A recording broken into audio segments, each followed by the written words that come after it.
Hello dear student, स्वागत है आपके अपने चैनल जेपी सर मैथ्स गुरु पर। मैं प्रकाश अठिया एक बार फिर से गणित कक्षा छठवीं का वार्षिक पेपर जो 28 फरवरी को हुआ था लेकर आया हूं। आइए चलते हैं, देखते हैं इस पेपर को। लिखा है राज्य शिक्षा केंद्र मध्य प्रदेश भोपाल वार्षिक परीक्षा सत्र 2023-24, विषय गणित कक्षा छठवीं। और यहाँ पर जो समय दिया है 2.5 घंटे दिया है। टोटल 60 नंबर का ये प्रश्न है। बहुविकल्पीय प्रश्न है, प्रश्न क्रमांक 1 से 5 तक। देखते हैं। यहाँ पर पहला प्रश्न है सबसे छोटी प्राकृतिक संख्या। तो यहाँ पर प्राकृतिक संख्या जो होती है वो 1 से प्रारंभ होकर अनंत तक जाती है। तो इसका जो राइट ऑप्शन हो जाएगा वो हमारा सी नंबर का हो जाएगा। एक सबसे छोटी प्राकृतिक संख्या है। उसके बाद में दूसरा क्वेश्चन है एक संख्या 2 तथा 3 से विभाज्य हो तो वह सदैव होती है। तो इसका राइट आंसर हमारा ए नंबर का है 6 वह छोटी संख्या है या वह संख्या है यदि कोई संख्या 2 और 3 से विभाजित है तो निश्चित तौर पर वह संख्या 6 से भी विभाजित होगी। अगला क्वेश्चन है आधे घूर्णन अक्ष के लिए कोण का मान क्या होगा। आधे घूर्णन अक्ष यहाँ पे थोड़ा सा हम समझेंगे भी। आधा घूर्णन अक्ष मतलब ये बोला गया है यहाँ से यहाँ तक का ये एक प्रकार से अर्धवृत्त है। तो यहाँ पर जो एंगल बनता है वो बनता है 180 का, जिसे हम सरल कोण या ऋजु कोण कहते हैं। तो इसका जो हमारा राइट ऑप्शन हो जाएगा वो हो जाएगा ये डी नंबर का ऋजु कोण। अब लिखा है पूर्णांक संख्या 0 का पूर्ववर्ती होगा। पूर्ववर्ती मतलब पूर्ववर्ती में क्या होता है, एक घटाया जाता है और परवर्ती में एक जोड़ा जाता है। तो इसके पहले क्या आएगा, संख्या रेखा देखते हैं हम एक बार फिर से। ये संख्या रेखा है, यहाँ 0 है, यहाँ पर 1 2 3 और इस प्रकार से संख्या बढ़ती जाएगी। यहाँ पे -1 -2 और ये -3। कहने का हमारा अर्थ ये है कि यहाँ पर ये अनंत तक बढ़ती जाएंगी। यहाँ पे -4 भी हो सकता है। इस तरफ की संख्याएं धनात्मक होती हैं दाएं तरफ की, और इस तरफ की संख्याएं कैसी होती हैं, ऋणात्मक बाएं तरफ की। बीच में शून्य होता है। तो शून्य का जो पूर्ववर्ती है वो क्या होगा, -1। तो इसका जो राइट आंसर हो जाएगा हमारा ये हो जाएगा ए नंबर का -1। यदि x में से 3 को कम करना हो तो इसे कैसे दर्शाएंगे। अब x में से सीधा सा दिया है, x में से 3 को कम करना तो x -3। तो इसका जो राइट ऑप्शन हो जाएगा वो हमारा बी नंबर का आ जाएगा x -3। इस प्रकार से हमने ये 5 बहुविकल्पीय प्रश्न किए। आइए चलते हैं प्रश्न 6 से 10। यहाँ पे लिखा है रिक्त स्थान। यदि एक कोण समकोण से बड़ा और ऋजु कोण से छोटा हो, समकोण से बड़ा, समकोण से बड़ा अर्थात 90 से बड़ा। मान लीजिए ये 90 डिग्री का एंगल इस प्रकार सीधा बनेगा, ये 90 डिग्री का बन गया। अब इससे थोड़ा सा बड़ा और ऋजु कोण इस प्रकार से बनता है, या सरल कोण इससे छोटा, मतलब इसके बीच में कोई ये वाला जो कोण बनेगा ना, इसे हम कहेंगे अधिक कोण। कौन सा कोण, ये हमारा अधिक कोण हो जाएगा। यहाँ पर ये वाला जो 90 से बड़ा है और यहाँ पर ऋजु कोण से छोटा है। तो इसका जो हमारा खाली स्थान में आएगा पहला, यदि एक कोण समकोण से बड़ा और ऋजु कोण से छोटा हो तो वह अधिक कोण कहलाता है। क्या कहलाता है, इसमें आ जाएगा अधिक। उसके बाद में ऋण 4 को संख्या रेखा पर शून्य के खाली स्थान और दर्शाएंगे। किस तरफ दर्शाएंगे ये पूछा गया है, ऋण 4 को। अब देख लीजिए भाई, ये है यहाँ पर शून्य की किस तरफ, ये बायां ओर होता है और ये हमारा दायां, इसको बाईं ओर बोलेंगे, इसको दाईं। तो भैया ऋण 4 किस तरफ है, बाईं ओर है। तो यहाँ पर हम क्या लिख देंगे, बाईं ओर। इस प्रकार से भी हम लिख सकते हैं कि बाईं ओर। संख्याओं के वे संग्रह जो सूचनाओं देने के लिए एकत्रित किए जाते हैं। तो इसमें आ जाएगा हमारा आंकड़े। क्या आ जाएगा, आंकड़े। आंकड़े संख्याओं के वे संग्रह हैं जो सूचना देने के लिए एकत्रित किए जाते हैं। 4 सेंटीमीटर भुजा वाले वर्ग का परिमाप। अब भाई 4 सेंटीमीटर वर्ग की चूँकि सभी भुजाएं बराबर होती हैं, तो वर्ग का परिमाप जो होता है वो होता है 4 गुणित भुजा। ये होता है वर्ग का परिमाप। अब 4 सेंटीमीटर वाली भुजा है तो 4 गुणित 4, ये हो जाएगा हमारा 16 सेंटीमीटर। तो इस खाली स्थान में आ जाएगा 16 सेंटीमीटर होगा। ठीक है ना। उसके बाद में लिखा है संख्या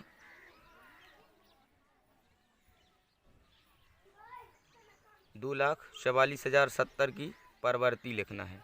तो अभी मैंने जो चर्चा की थी, परवर्ती का मतलब होता है हमें उसमें एक जोड़ना है। तो हम फिर से ये लिख देंगे 2,44,071 और 71 लिख देंगे, 70 की जगह 71 एक जोड़ दिया है, तो ये परवर्ती संख्या आ जाएगी। उसके बाद लिखा है संख्या 15 से छोटी सभी अभाज्य संख्याएं लिखिए। अब भाई 15 से छोटी अभाज्य संख्याएं कौन कौन सी हैं, तो वो हैंगी हमारी, यहाँ पे आ जाएंगी 2 भी अभाज्य संख्या है, 3, उसके बाद में 5, 7, उसके बाद ये 11 और 13। ये हमारी 15 से छोटी अभाज्य संख्याएं आ जाएंगी। ऋण 10 से छोटे 4 पूर्णांक लिखिए। यहाँ पे बच्चे थोड़ा सा कंफ्यूज होते हैं, इस क्वेश्चन को मैं यहाँ पे आपको बताऊंगा। जैसे मान लीजिए ये संख्या रेखा है, यहाँ 0 है, ये वाली संख्या ऋण 1, ऋण 2, ऋण 3, ऋण 4, ऋण 5। एक चीज़ मैं आपको बताऊं, ऋण 2 जो है वो ऋण 1 से छोटी संख्या है। यहाँ पर अगर ऋणात्मक संख्याएं हैं जितनी बड़ी होंगी वो उतनी छोटी होंगी।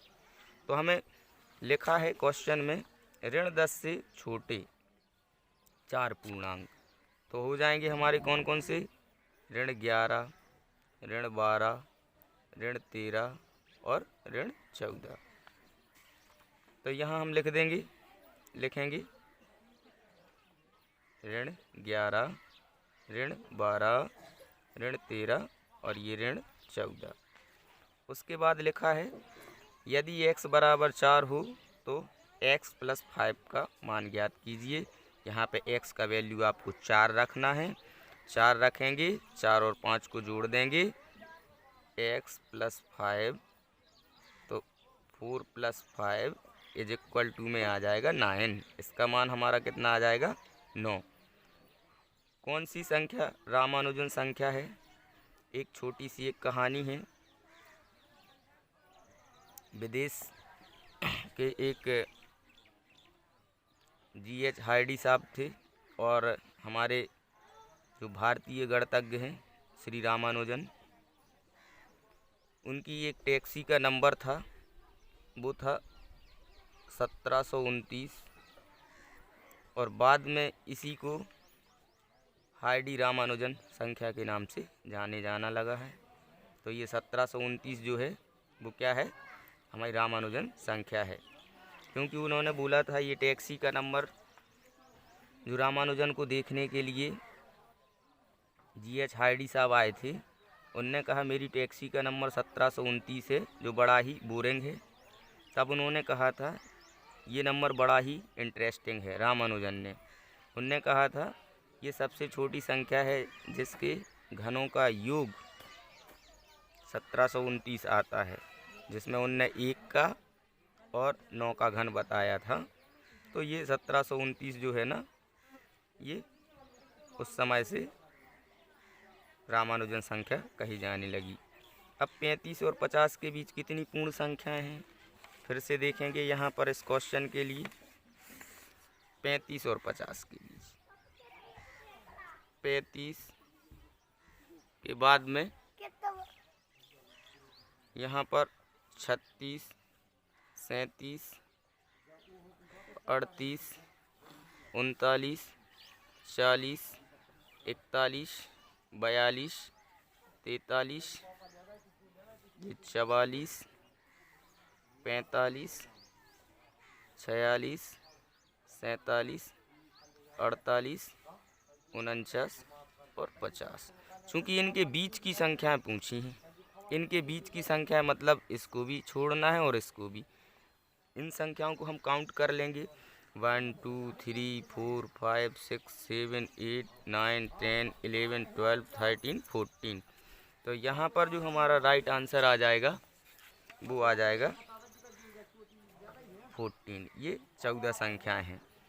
अब आकृति में दर्शाई गई 2 किरणों के नाम। पहली किरण हो जाएगी हमारी OA, ये वाली OA, और दूसरी किरण यहाँ पे हम OB लिख सकते हैं। इस प्रकार से हमने 16 तक इन प्रश्नों को हल किया। आइए चलते हैं, अब देखते हैं। यहाँ पर समांतर दी गई आकृति में समांतर भुजाओं के नाम लिखना है। तो यहाँ पर समांतर जो भुजाएं हैं, ये वाली भुजा AD है। AD, इसके समांतर कौन सी भुजा है? BC। पहली समांतर भुजा हो जाएगी हमारी AD BC, और दूसरी जो होगी वो होगी AB बराबर DC। तो ये 2 हमारी समांतर भुजाएं हो जाएंगी।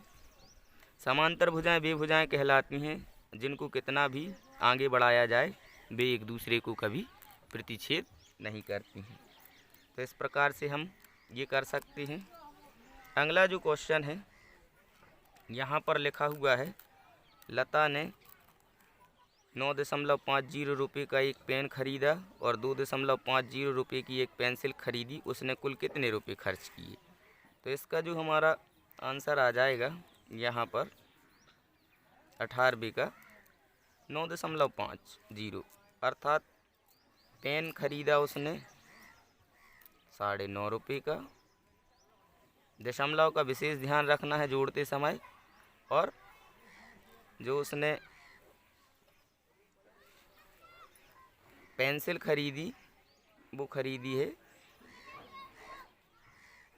2.50 की। इस प्रकार से ये 0, ये 0 और ये 12, तो टोटल उसने कितने रुपए खर्च किए? 12 रुपये। इस क्वेश्चन को हम कर सकते थे, 12 रुपये खर्च किए। फिर यहाँ पर लिखा है 19वें क्वेश्चन में, किसी मोहल्ले के व्यक्तियों द्वारा पसंद की गई कारों के रंगों की सूचना निम्नांकित चित्रालेख द्वारा दर्शाई गई है। यहाँ पर ये जो चित्र बना है एक गुड्डे टाइप का चित्र है।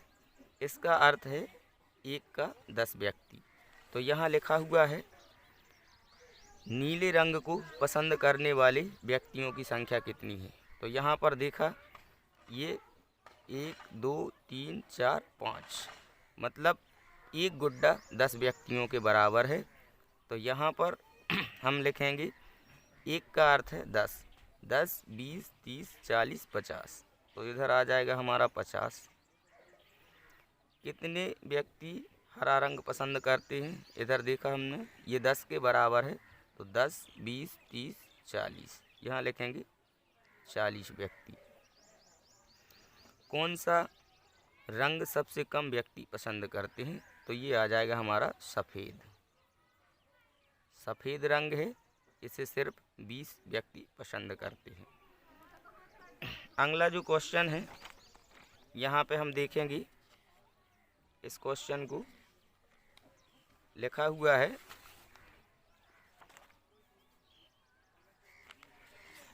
माँ ने कुछ लड्डू मेहमानों और परिवार के सदस्यों के लिए दिए, फिर भी 5 लड्डू शेष रह गए। यदि माँ ने X लड्डू दे दिए तो उसने कुल कितने लड्डू बनाए थे।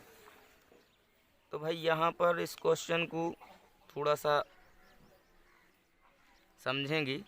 वैसे तो मुख्य रूप से यहाँ पर मान लीजिए लिखा हुआ है कि माँ ने कुछ लड्डू मेहमान और परिवार के सदस्यों को दिए, फिर भी 5 लड्डू शेष रह गए। यदि माँ ने X लड्डू दिए हों तो भाई X लड्डू तो दे दिए मेहमानों को, 5 लड्डू शेष रह गए। तो नियम तो यही कहता है कुल उसने इतने लड्डू बनाए, X + 5, ठीक है ना। लेकिन एक लॉजिक ये भी कहता है कि भाई इतने लड्डू X + 5 ये कोई वो नहीं है, निश्चित नहीं है कि कितने लड्डू बनाए, क्योंकि इतने X लड्डू दिए मेहमानों के लिए। तो एक प्रकार से यदि हम X का पक्षांतर करेंगे तो ये -5 आ जाएगा। अब -5 लड्डू बन नहीं सकते भाई, तो यहाँ पर इसका X का वैल्यू हम प्लस में लेंगे। तो यहाँ पे जब X का मान रखेंगे 5 + 5 तो ये लगभग 10 आ जाएगा, अर्थात उसने 10 लड्डू बनाए थे। इस क्वेश्चन को कर सकते हैं हम 20वें को। 4 अंकों की सबसे बड़ी संख्या और 5 अंकों की सबसे छोटी संख्या का योगफल। अब 4 अंकों की जो सबसे बड़ी संख्या होगी 9999, ये हो गई हमारी सबसे बड़ी संख्या 4 अंकों की। और लिखा है 5 अंकों की सबसे छोटी संख्या। 5 अंकों की सबसे छोटी संख्या हो जाएगी हमारी ये 10,000। इसका हम योग कर देंगे, ये 9 9 9 और 9, ये आ जाएगा हमारा 19,999। इस प्रकार से हम ये 21वां क्वेश्चन कर सकते हैं। उसके बाद में लिखा है किरण और रेखा में अंतर लिखिए। देखिए यहाँ पर मैं आपको बताना चाहूँगा, किरण का एक बिंदु निश्चित होता है और दूसरा जो बिंदु होता है वो अनिश्चित होता है। मतलब एक निश्चित बिंदु रहता है किरण में, दूसरा बिंदु अनिश्चित रहता है।